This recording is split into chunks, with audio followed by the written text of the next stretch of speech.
За сайн байцгаана уу. За ээлжид хичээлээ үзье. За бид бүхэн өмнө нь хоёр үсгийг нэг дор үзүүлсэн. Яг түүнтэй адилхан өнөөдөр дээтэй үсгийг авч үзье. За тэгэхээр дээтэй үсгийг авч үзэхийн өмнө бага зэрэг тайлбар хий. За зарим тайлбарууд манд хичээлээр давтагдаж яж магадгүй. Тэгэхээр бид бүхэн нэг тайлбараа давтаад байгаадаа гол биш, хамгийн гол нь тухайн үсгийн маань бүтдэг арга зам нь ямар байдлаар үе бүтдэг үлээ гэдэг энийг сэргээхийн төлөө хийж байгаа шүү. За дэвсгэр үсгийг өмнө тайлбарлсан хатуу дэвсгэр, зөөлөн дэвсгэр. За энэ доогуур нь зурсан хэсгүүд байна. Хоёр зураастай хэсгүүд бол бид бүхний үдсэн үсгүүд. За тэгэхээр дэвсгэр үсгийг дотор нь хатуу зөөлөн дэвсгэр гэж хуваагаад хатуу дэвсгэрээ аагаар амьлуулад багарсад зөөлнөө мөн аагаар амьлуулад намлаа ингээд цайжлаарэ гэд үздсэн байна. За тэгвэл бид зөөлөн дэвсгэрээс ганцхан ингээ гүйгүүлэгчийг үзээгүй байна. Бусдыг бүгд үздсэн байна. За бид өмнөх хичээлээр эс үсэг, иш үсэг хоёрыг авч үзсэн. Эс үсэг, иш үсэг хоёрыг. Тэгвэл эс үсэг, иш үсэг хоёр маань нэг нь дэвсгэрэлдэг үсэг, нөгөөх нь дэвсгэрэлдэггүй үсэг гэсэн. За тэгвэл дэвсгэрэлдэг үсэг гэж юу хэлэх вэ гэхээр ардаа одоо их шиг авахгүй гүйгүүлэгч авч тэгж ордог. Тим хэлбэрийг хэлнэ гэсэн. Үгийн дунд адаг дэвсгэрэлдэг гэсэн. Тэгвэл өнөөдрийн бидний үзэх дээтэй үсэг маань энэ байж байна. Хатуу дэвсгэрт ордог. Энэ дээ үсэг байдгийн байна. Нөгөөх нь болохоор зөөлөн дэвсгэрт ордог тэ үсэг. Тэ үсэг. За энэ хоёр үсгийг өнөөдөр авч үзнэ. За дээтэй үсгийн бүтдэг арга зам нь бол энэ хоёр замаар ингэж бүтдэг. Тэгэхээр энэ өмнөх хичээл дээр авч үтсэн байгаа. Одоо бид бас дээтэй үсэг дээр яаж гарахыг авч үзье. За ингээд даа үсэг маань даа толгойд үсэг маань 7 гişгээрээ амьдуулахдаа эхэнд 4 гүйгүүл ихшигтэй, дунд 3 ихшигтэй, дунд хэлбэр нь адагт орж байгаа 3 хэлбэртэй. За тэгэхээр адагт орж байгаа мөн эс үсэгтэй адилхан энд дээгийн хэлбэр байх нь байна.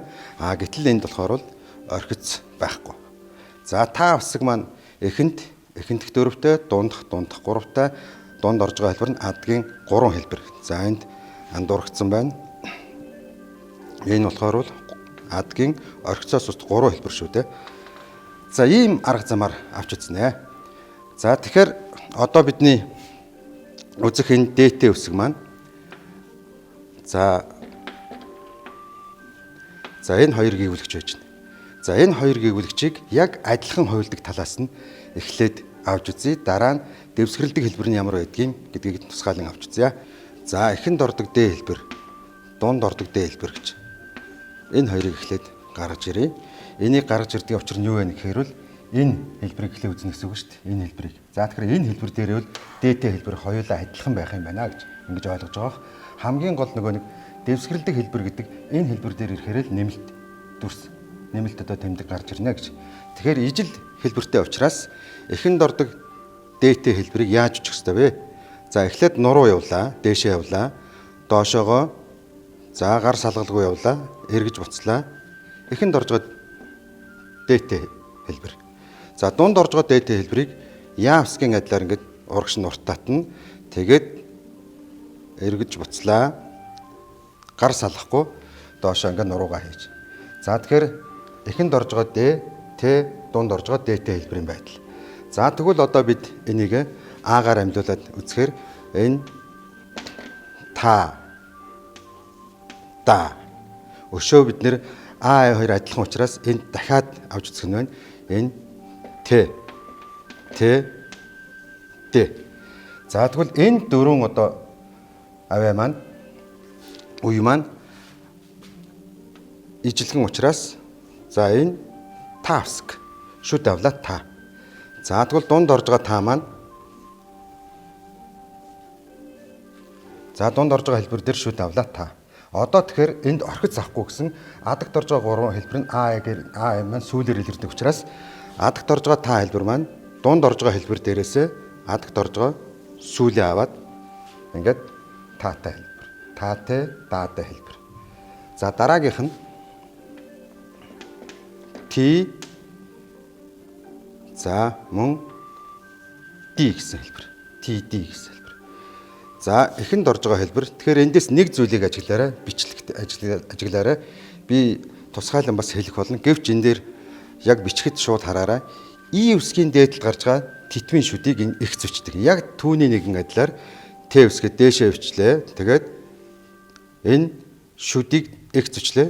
Тэгээд 45 хэмээн алуугаар энэ И-ийнхээ шилбэг. За эхэнд орж байгаа Т хэлбэр, Д хэлбэр. За дунд орж байгаа Т, Д хэлбэр нь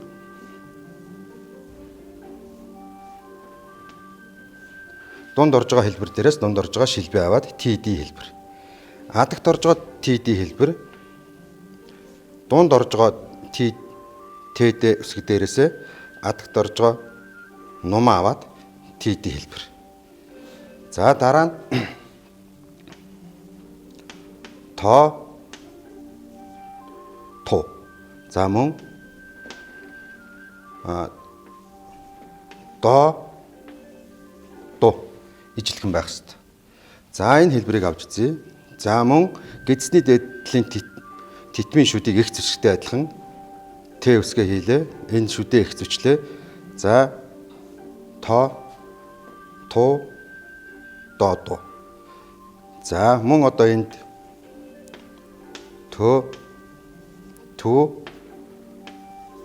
ту ду гэсэн хэлбэр. За эхэнд орж байгаа хэлбэр нь за мөн эхэнд орж байгаа хэлбэрээ бичлээ. Гэдэсний дээдлийн шүд учраас их зэвчлээ. За эхэнд орж байгаа өө үгийнхээ гэдэстэй шилбэн хэлбэрийг бичлээ. За ингээд энд эхэнд орж байгаа тоо ту доо ду төө ту дөө ду хэлбэр. За дунд орж байгаа хэлбэр мөн дунд орж байгаа энэ дүрсэн дээрээсээ дүрсээсээ шууд дүрсээ бичлээ. За дунд хэлбэр дөрвөлээ ижилхэн гидс байдаг. За адагт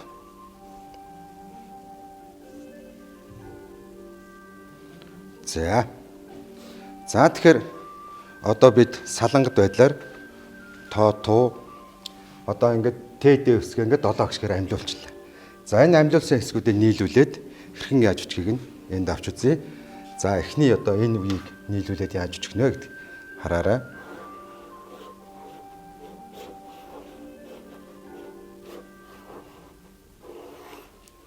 За та Т да Д энэ бүх дөрвөн хэлбэр маань ганц энэ одоо бичлэгээр эхэн дунд адагт ордсон байдлаар орсон байна. За Т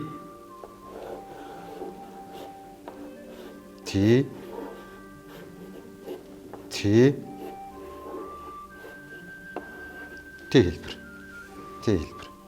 За тоо туу хэлбэрийг нийлүүлээд ингэ бичье. Тоо туу доо дуу маань бүгд адилхан.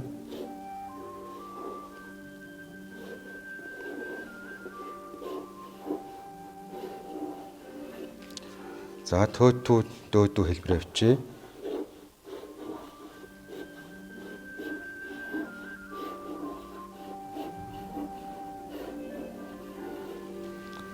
За та бүхэн эхэн дунд адагт ордог байдлаар нь нуруугаар холбоод одоо 2 гэгүүлэгчээ 7 гişгээр амжсан байдлыг залгаж утсан байдлыг авч үзлээ.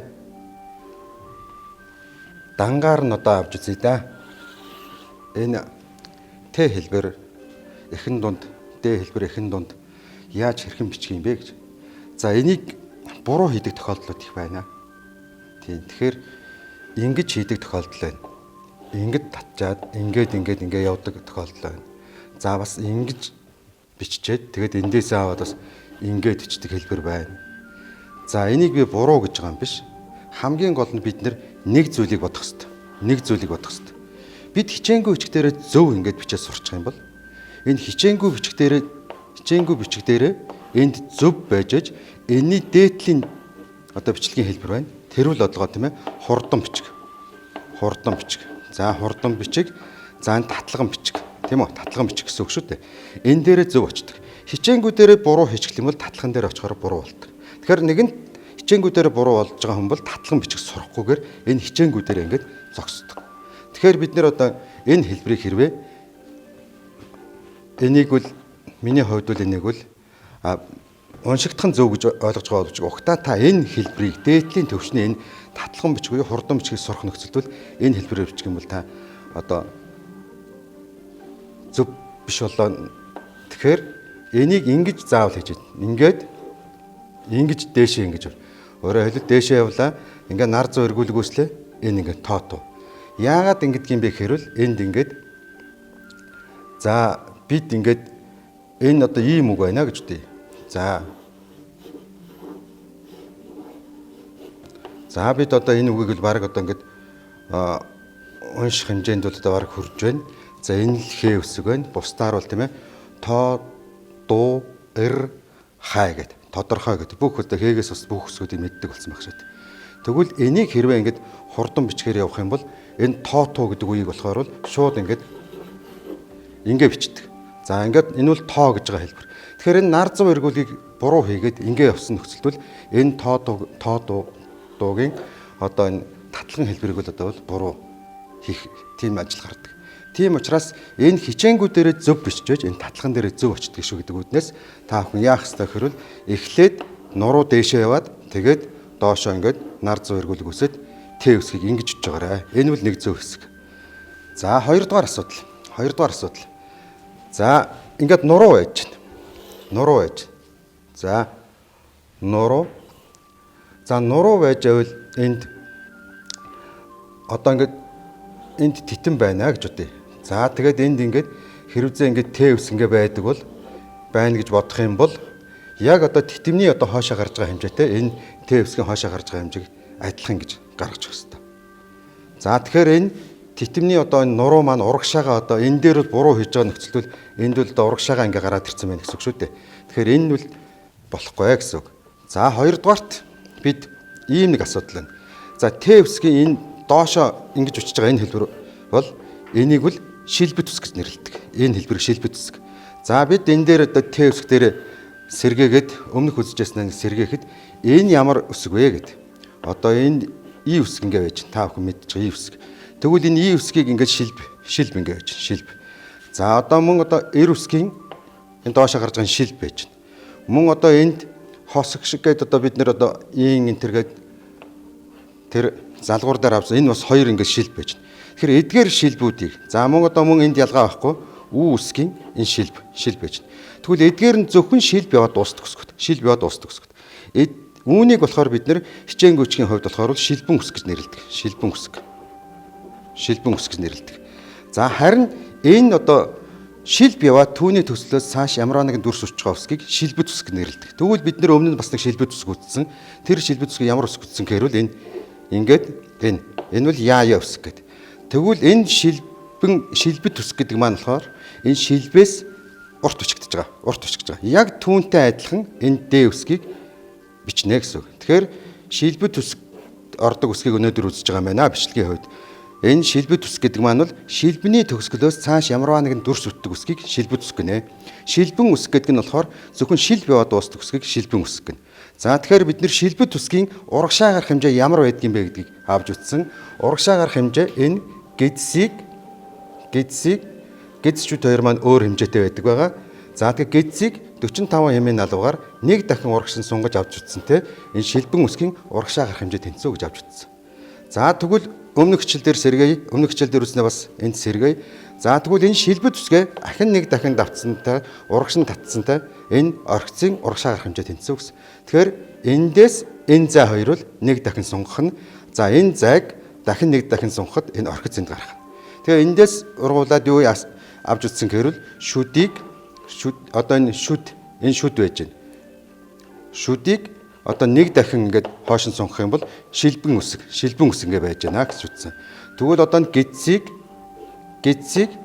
дахин нэг дахин урагш нь авч утсан шилбэт үсгийн урагшаа гарах хэмжээ байдаг юм байна гэж утсан. За тэгвэл энд шилбэт үсгээ дахин нэг одоо урагш нь авч утсан ингэж авч утсан орхицын урагшаа гарах хэмжээ байдаг юм байна. Шилбэт үсгээ одоо хоёр дахин авч үзэх юм бол энд ингээд орхицын урагшаа гарах хэмжээ байна гэж.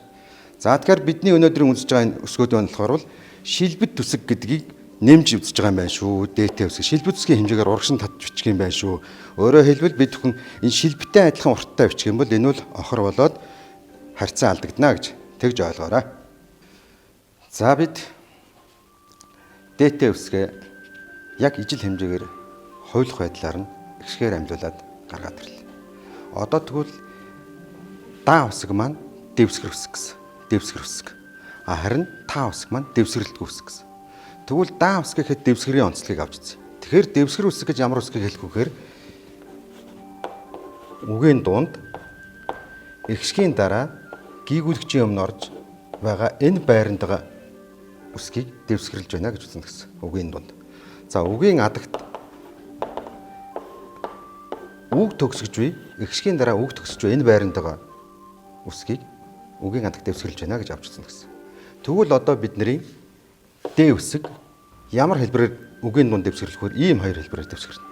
За ингээд гидс бичээд гидсний артал шүд. За үгийн адагт болохоор гидс бичээд сүл. Энд байгаа хэлбэрүүд бүгд бидний мэддэг хэлбэрүүд. Гидс байна, шүд байна. Гидс байна, сүл байна. За тэгвэл энэ маань яаж ялгах юм бэ гэдэг нь нөгөө ихшиг гэгүүлэх ихшиг гэж салаавчилдаг энэ зарчмаараа ингээ ялгарна гэсэн үг.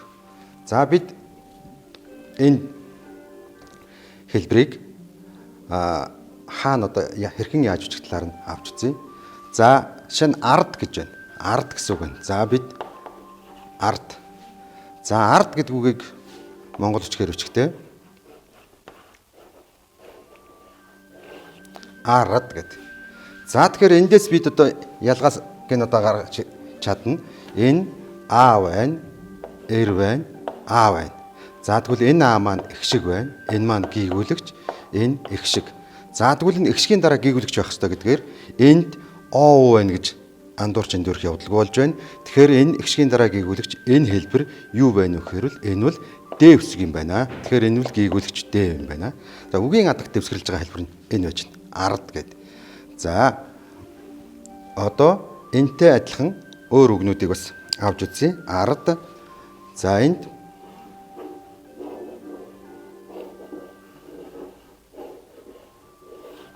сууд гэдэг. Сууд. За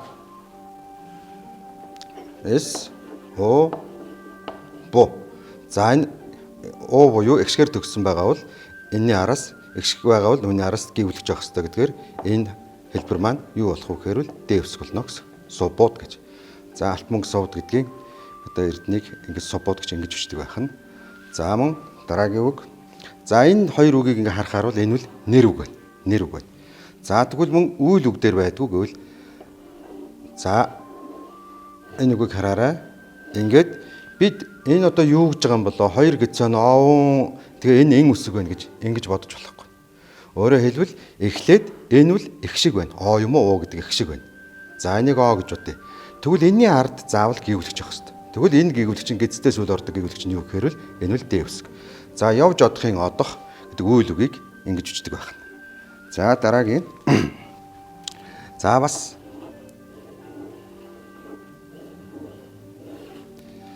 за үсэг. Үсэг энэ байж байна. За тэгвэл одоо эрэмэг үнд эрэмэг шиг нэг үгэнд давхар юу цуг орохгүй гэдэг зарчмаараа б за энэ б гэдэг гიშг байна. Гიშгийн дараа гэвлэж явах хэрэгтэй гэдгээр эбэд гэж. За тэгэхээр энийг болохоор бол бид юу гэж ойлгох вэ гэхээр өвд гэж. За ингээд тэгвэл өвд гэдэг энэ язгуур хэлбэр маань бол араасаа нөхцөл дагавар авахд өөрчлөгдөхгүй. Өвчин гэж байх юм бол эбэд чин гэдэг ингээд энэний араас ингэж заавал энэ язгуур хэлбэрийг өөрчлөхгүй бичнэ гэсэн үг. За одоо бид дараагийн хэсэг рүү оръё. За энэ хэлбэр, энэ д хэлбэр. За энэ д хэлбэр маань бол ямар байранд байх вэ гэхээр ихшгийн дараа гүйвлэгчийн өмнө орно гэсэн. За тэгвэл энэ хаана орох вэ гэхээр за энэ од гэдэг үг байна гэж бодъё. Од гэдэг үг. За одын араас од нэмэх нь энд одоо өнгөрсөн цагийн нөхцөл одов. За бид нар б үсгээр мэднэ. Одоо б гэдэг хэлцэн хэлбэрийг нөхцөлийг ба гэж үждэг. За тэгвэл энэ хэлбэр нийлж орохдоо яах вэ гэхээр нөгөө дунд ордог гидтэй шүд хэлбэрээ аваад тэгээд ба маань ингэж шууд өгсрөө холбогдно. Одов гэдэг. За мөн одоо бэлд гэсэн үг байж байна. За бэлд. За бэлд дээр мөн одоо ингэж энд За Б гээ бас очие. Б гээ бичиж. За бэлдээр Б орлоо. За тэгвэл үүнийг бэлэд гэдэг нэг дунд ордог хэлбэрээ авлаа. За ингээд бэлдэв гэдэг. За энийг хараарай. Энд юу болж байгаа нөхөр бол Э байна. Э гэдэг маань бол энийг хэлж яах гэсэн үг шүү дээ. Энэ хэлж яах гэсэн. За тэгэхээр дараа нь болохоор энэ нөгөө дэвсгэр Д маань байна. Тэгээ энэний араас Б гэсэн гийг үлгэж байж байна. Тэгэхээр энэ дэвсгэр болохоор бол үгийн дунд орж байгаа хэлбэр. Үгийн дунд орж байгаа хэлбэр. За тэгвэл үгийн адагт орж байгаа хэлбэр дээр энэ шүд маань болохоор энд сүүлийн хэлбэр аваад ингээд ордог байна. За одоо энэ хоёр хэлбэр бол энэ гэцтэй шүд, гэцтэй сүүл гэсэн хоёр дунд адагт дэвсгэрлж байгаа хоёр хэлбэр бол Д үсгийн үндсэн одоо дэвсгэрлж орох хэлбэр юм. Гэтэл одоо бид энийг ингээд заачдаг. Д үсгийг дунд ингэн адагт ингээд заачдаг. Одоо тэгвэл энд нэг үг бичье. Энд бид нэр эд гэсэн үг бичье. Эд. За энэ бол эд хөрөнгөний эд гэсэн үг. Эд барааны эд гэсэн үг. За тэгвэл эд гэсэн үгийг одоо таавал бичгээд монгол бичгээр бич гэх юм бол амархан бичдэг боллоо гэж өөрийгөө бодож байгаа шүү дээ. Яагаад гэхээр бол энэ адагт орж байгаа дэвсгэр үсгийг ингэж бичдэг. Тийм учраас бол би эд гэсэн үгийг л эгээ бичлээ. Нөгөө гэцтэй сүүлээ бичлээ. Ингээд эд гэдэг үг бичлээ гэд та бодож байгаа. Тэгвэл энд яасан гэхээр бол та энд он гэсэн үг бичиж. Он гэсэн үг бичиж. Гэтэл таны даалгавар болохоор бол эд гэсэн үг чигс, эд гэсэн үг чил. За тэгэнгүүт нь та бодно. Өөрөөр хэлбэл энийг яах вэ гэхээр тэгвэл Д үсгээ ингэж бичээд тэгээд сүүл бичдэг юм болов уу гэдэг ингэ бичнэ. Тэгтэл энэ эд гэдэг үг маань болохоор ямар эд гэдэг үг болсон гэхээр эдгээр тэдгээр гэдгийн төлөөний үгийн эд болсон. Энэ бол төлөөний үг тийм үү? За ингээд эдгээр тэдгээр төлөөний үгийн эд болсон. Тэгвэл таны зорилго юу байсан гэхээр таны зорилго болохоор энэ эд гэдэг маань бол ямар утгатай үг байх ёстой гэхээр энэ эд барааны эд төрөгний эд гэсэн тийм үг байх ёстой гэсэн. За тийм учраас энэ дээр бид яадгүй гэхээр энэ дунд орж байгаа энэ хэлбэрийг бичээд дунд орж байгаа Д үсгийн хэлбэрийг бичээд нуруу татаад урагш нь одоо сүүлээгээд тэр эд төрөнг эд барааны эдийг ингэж тэмдэглэдэг. Эндээс үүдээд энэ үгийн дунд дэвсгэрэлдэг туслах одоо маш цөөхөн үгэн тохиолдол бас нэг ийм дэвсгэр байдаг юм байна гэж энийг үзэх хэрэгтэй. Тэгэхээр энийг болохоор яагаад ингэ дэвсгэрлж байгааг нь дараа нь тайлбарлая. За дараа нь дахиад бас ингэж дэд байр эзэлвэ. Дэд байр эзэлвэ. За дэд эрдэмтэн гэдгийн одоо дэд 2 дугаар гэсэн утгатай энэ дэд гэсэн үгийг яаж өчгөө гэд. За дэд гэсэн үгийг бичээдгээ гэд. Тэгтэл та нөгөө үндсэн дэвсгэрээрээ бодоод шууд одоо яг энэнгээр ингэ бичиж чинь. За шууд энэ бол бивэл дэд байр эзлэн гэдгийн дэдийг бичлээ гэж бичдэг.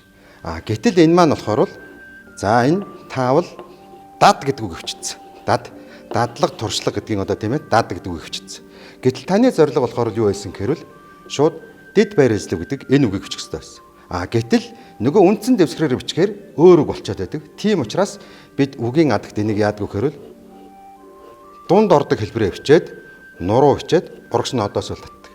Тэгэхээр бидний за энэ хэлбэр уучлаарай буруу хэлбэр байр нь тавигдсан байна. Энэ хэлбэр болохоор энэ тавигдна гэсэн үг. За энэ үгийн адагт энэ гэцтэй сүүл бичиж байгаа энэ хэлбэрийг өөр үг болчихж байгаа учраас яг тэр хэлбэрээ дунд орж байгаа хэлбэрээр ингэж бичдэг. Тийм одоо нэг дэвсгэр байна гэж. Энэ бол туслах чанартай дэвсгэрээ гэж ингэж ойлгох хэрэгтэй. Эндээс бид нэр юу гэж ойлгох хэрэгтэй гэхээр хэлбэрээр утга ялахын төлөө энэ дэвсгэрийг гаргаж ирдэг юм байна. Өөр үг болчиход байгаа учраас энэ үндсэн дэвсгэрээр бичгээр өөр үг болчиход байгаа учраас тухайн хэлбэрээр одоо утга ялахын төлөө гаргаж ирдэг энэ дэвсгэр юм байна гэж ойлгох хэрэгтэй. За тэгвэл энэ хэлбэр маань үгийн дунд бас орох уу гэвэл бас орно. Үгийн дунд орно. Үгийн дунд орж байгаа энэ хэлбэр нь яах вэ гэхээр бас л мөн адилхан эгшгийн дараа гүйгүүлэгч өмнө энэ байран дээр орно гэсэн. Тийм учраас энэ хэлбэрийг үгийн дунд орж байгаа жишээг авч үзье. За эдлэх гэт. Эдлэх. Тэгвэл энд эгшиг байж байна. За энд гүйгүүлэгч байж байна. За энэ бас эл гэсэн гүйгүүлэгч байж байна. Тэгвэл энэ байран дээр байдаг гэсэн тэр гүйгүүлэгч маань ямар гүйгүүлэгч байна гэвэл энэ Д гэсэн гүйгүүлэгч маань байж байна. Тэгэхээр бидэнд энэ хоёр дэвсгэр болохоор бол нэг 2 3 үгнээс хэтрэхгүй. Ингээд тохиолдно. Бусд нь бүх одоо дэвсгэр дээнүүд бол яг үндсэн дэвсгэр болсон дунд гэзтэй шүүд, адагт гэзтэй сүүл гэсэн энэ байдлаар тохиолдох юм шүү.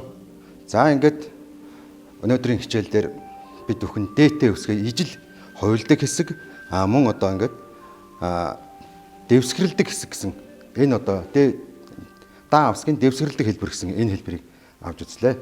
За дараагийн одоо хичээлдэр бид яах вэ гэхээр бол тухайн дээтэд холбогдох хэлцүүн хэлбэрүүд мөн дээтэй хэлбэрийг яаж өгүүлбэртээ ялгаж унших болцоотой байна гэдэг энэ талаас нь дэлгэрүүлж цуврал 2 дахь хичээлийг үзэх болно.